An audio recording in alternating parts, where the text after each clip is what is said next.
La première direction, c'est la République démocratique du Congo.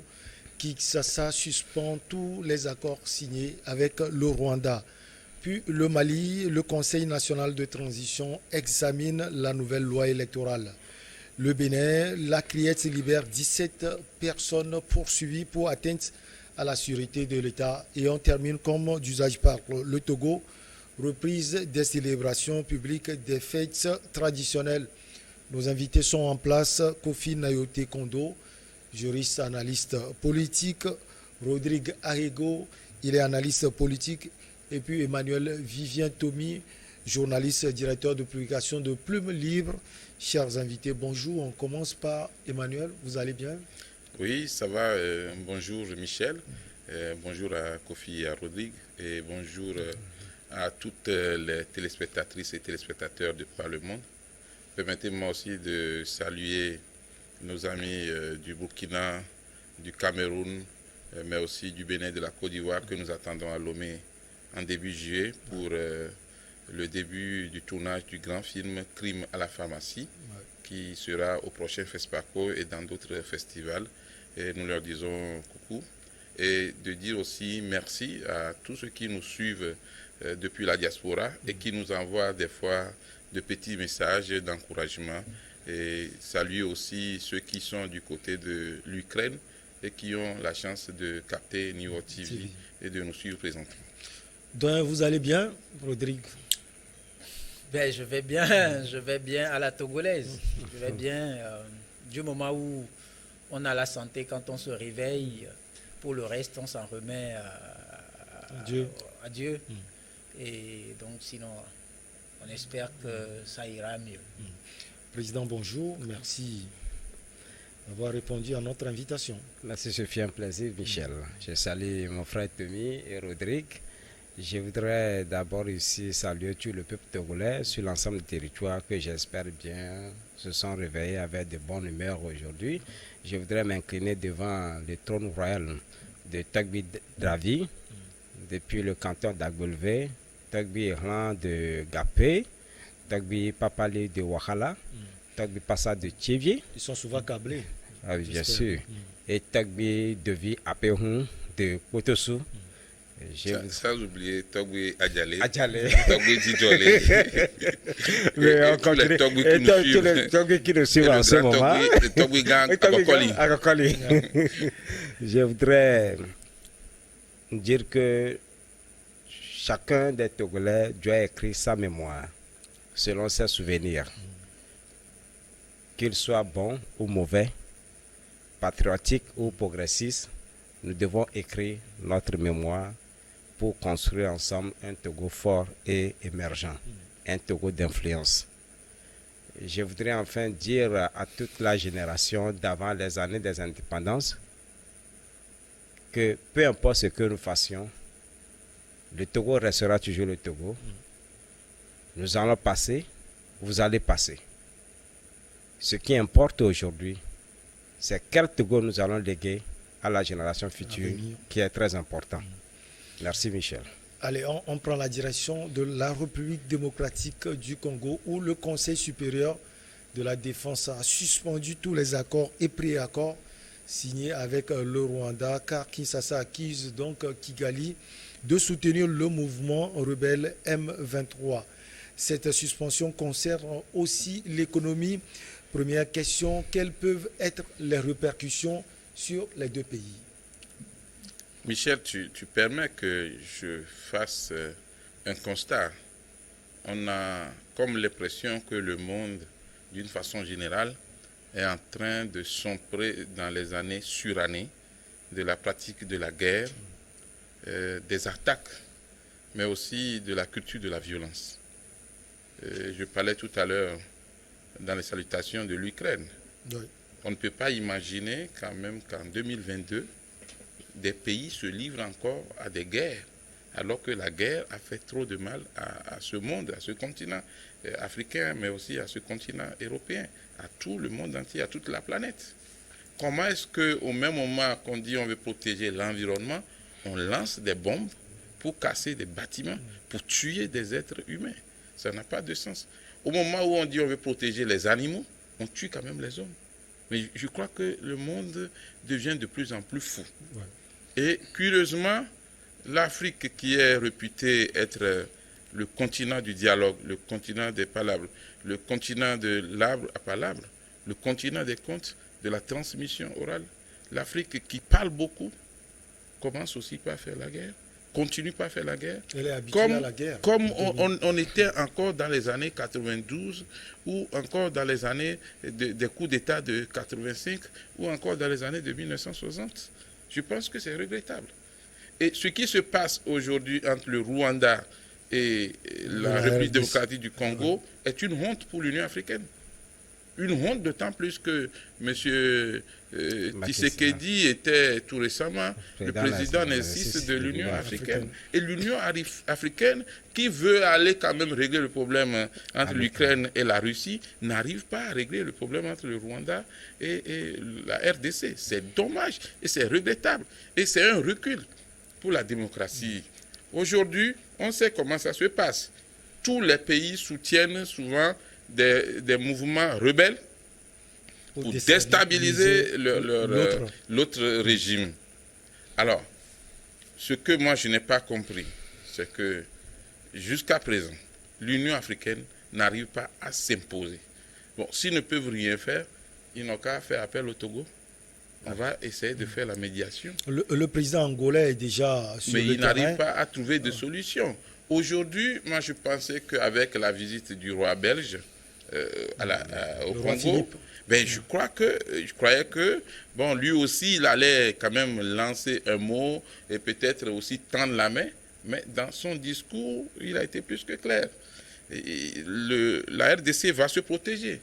Mais aujourd'hui, est-ce que c'est ça la solution? Il faut le dialogue. Il faut ouvrir le dialogue. La RDC parle d'attaque d'un autre pays. Mais le Rwanda dit que non, ce sont juste des rebelles du M23. On avait mal géré. Voilà, qui reviennent pour attaquer.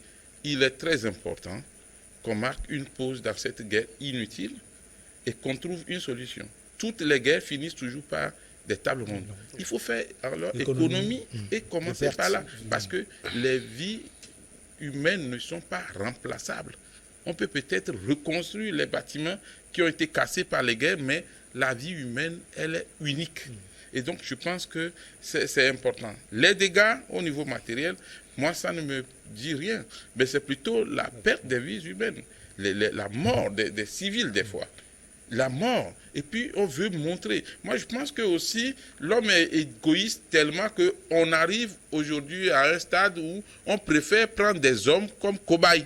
On a fabriqué beaucoup d'armes, on veut tester. On a appris à faire la guerre, on veut tester. Voilà ce qui se passe aujourd'hui avec la Russie, avec l'Ukraine, mais aussi avec le Rwanda et puis la RDC. Et le président rwandais, que beaucoup critiquaient, mais que beaucoup ont commencé aussi par admirer. Mais ce terre ne dit rien. La RDC gesticule, le Rwanda ne dit rien, mais les attaques continuent. C'est dommage. Et l'Union africaine est où, finalement?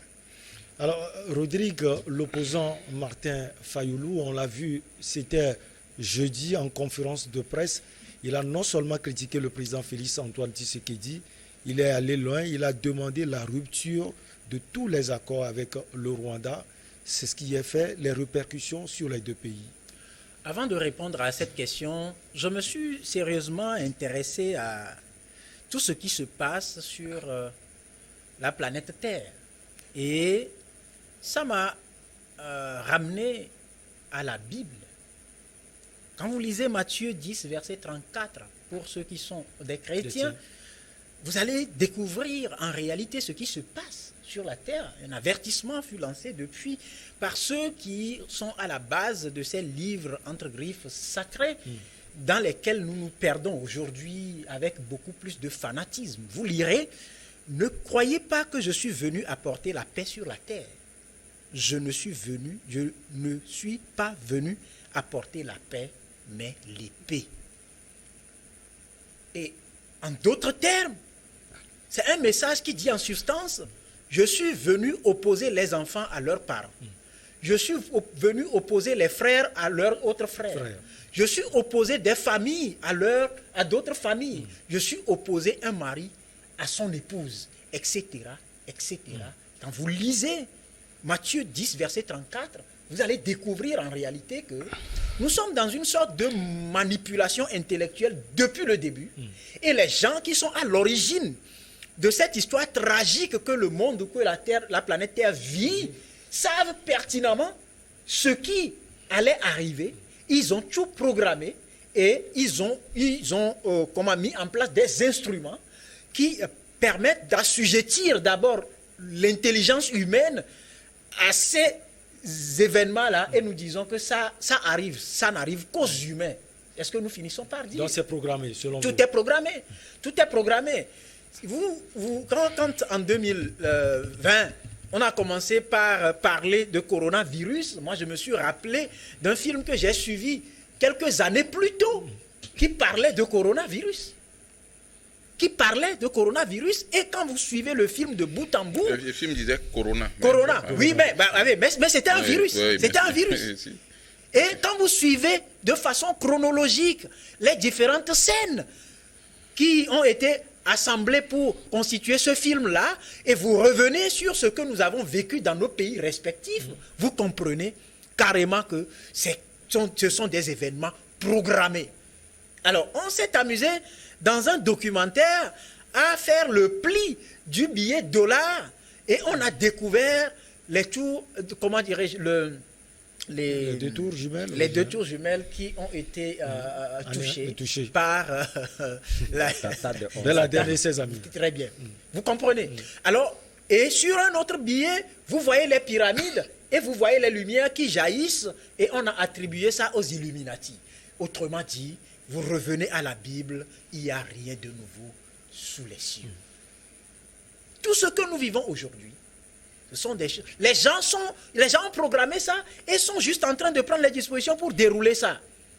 Interrogeons-nous. Mais on peut agir là-dessus. Ouais. Qui peuvent C'est ça la vraie question. Ceux qui peuvent agir sont ceux-là qui ont préparé la chose. C'est un peu comme, comment dirais-je, on envoie un virus et on propose au même moment l'antivirus. Mais nous, toi et moi, nous qui sommes ici, nous pouvons agir là-dessus. Grâce à ce que tu es en train de dire, grâce à ce que nous faisons. Sur les premières époques de la vie sur le continent africain, vous comprenez que les Africains ont toujours été des frères. Je l'avais dit la dernière fois quand on parlait justement du Rwanda, qu'il faut s'interroger sur le bien fondé des frontières. Parce qu'en réalité, quand on vous dit que des gens se battent sur des postes frontaliers, alors qu'en réalité, les frontières ne sont venues que séparer des familles. Ce sont les mêmes peuples. Ce sont les mêmes peuples. Les Kofi que vous retrouvez au Togo, vous les retrouvez au Ghana. Et donc, qu'est-ce qui va amener Kofi du Togo à prendre les armes contre Kofi du Ghana? Alors qu'ils sont familles, ils se retrouvent dans les mêmes cérémonies funéraires pour enterrer les mêmes oncles, pour enterrer les mêmes parents. Il faut s'interroger sérieusement sur cette situation-là. Alors, on nous dit aujourd'hui, pour répondre à ta question, qu'on a rompu les accords. Oui, on a rompu les accords. Mais ce n'est pas sans conséquence. Nous étions ici, la CEDEAO a mis l'embargo sur le Mali, mais les Maliens n'ont pas trop souffert plus que nous, Togolais, Ghanéens, Ivoiriens, Burkinabés, Béninois, etc. Et donc, quand vous posez la question de savoir les répercussions de cette rupture d'accord, Fayoulou a tenu un discours politique. C'est normal. Parce que lui, il fait des reproches à celui qui est aujourd'hui sur le fauteuil présidentiel, parce que dans son entendement, c'est lui qui devait être le président. Et donc tout ce qui pourra être entrepris de l'autre côté, c'est à des fins politiques. Mais aujourd'hui, la conséquence, vous n'êtes sans savoir que le Rwanda alimente le Congo à partir du nord-est, avec beaucoup de ressources vivrières qui viennent du Rwanda. Alors, la première conséquence, c'est que rupture d'accord, ça veut dire que ces produits-là ne peuvent plus arriver, et au même moment, ça va permettre, par exemple, aux Rwandais de bien manger, mais ça va affamer, par exemple, les Congolais qui sont sur ce côté-là, dans un premier temps. Alors, les liens commerciaux, la compagnie aérienne du Rwanda a commencé, il y avait déjà... C'était la première mesure contre le Rwanda. C'était la première mesure. Voilà.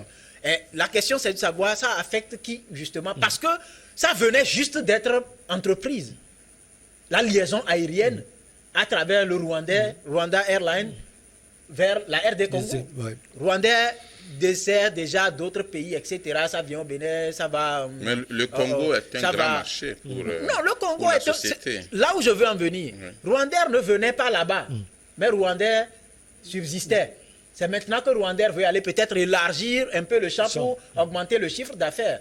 Si il y a rupture, logiquement, ça ne peut pas affecter totalement le Rwanda.